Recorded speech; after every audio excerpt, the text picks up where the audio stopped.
చేయని తప్పునకు తనను ప్రభుత్వం వేధిస్తోందని ఆరోపిస్తూ బెల్లంపల్లిలోని కోర్టు ముందు ఆత్మహత్యాయత్నం చేశారు Telangana home guard welfare association chairman Sakinala Narayana. హోంగార్డులకు జరుగుతున్న అన్యాయంపై ప్రశ్నించినందుకు తనపై తప్పుడు కేసులు పెట్టారని, కోర్టును ఆశ్రయించినందుకు కక్ష సాధింపు చర్యలకు పాల్పడుతున్నారని వాపోయారు. తప్పు చేసిన అధికారులను వదిలేసి తనను శిక్షించడం ఎంతవరకు సమంజసమని ప్రశ్నించారు నారాయణ.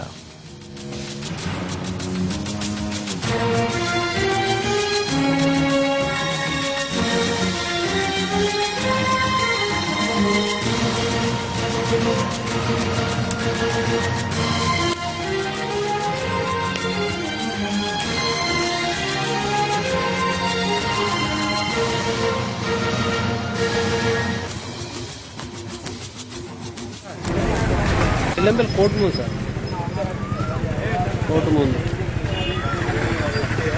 కోర్టు ముందు సార్. ఈ అంశానికి సంబంధించి తాజా సమాచారం మా ప్రతినిధి సారంగపాణి అందిస్తారు. సారంగపాణి, ప్రస్తుతం నారాయణ పరిస్థితి ఎలా ఉంది?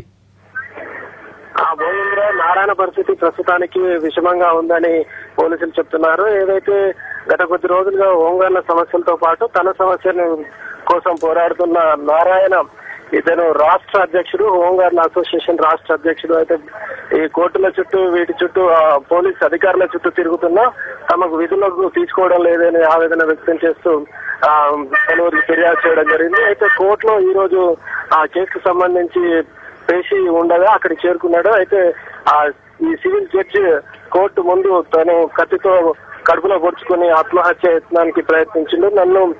నాకు ఉరి శిక్ష చేయాలని ఇప్పటికే అంటే 2016 7 నెలలో రాష్ట్రపతికి కూడా ఫిర్యాదు దరఖాస్తు పెట్టుకోవడం జరిగింది. అయితే ఇతను ఈ అనవసరంగా కేసులు పెట్టి ఇరికించి తన్ను మనోవేదనకు గురి చేస్తున్నారని ఆవేదనతో కోర్టు ముందు ఆత్మహత్య యత్నానికి ప్రయత్నం చేశాడు. అయితే పోలీసులు హుటాహుటిన టౌన్ పోలీసులు, రూరల్ పోలీసులు ఇక్కడికి చేరుకుని అతన్ని హాస్పిటల్ కు తరలించారు. అయితే బెల్లంపల్లి హాస్పిటల్ కు తరలిస్తే అక్కడ మాత్రం వైద్యులు, పోలీసులు ఆయన పరిస్థితి విషమంగా ఉందని చెప్పడంతో హుటాహుటిన మళ్లీ అంబులెన్స్ లో మంచిర్యాల ఆసుపత్రికి తరలించారు. ప్రస్తుతం అతని పరిస్థితి కొంత ఆందోళనకరంగా ఉందని వైద్యుల ద్వారా మనకు సమాచారం అందుతుంది. భోగి.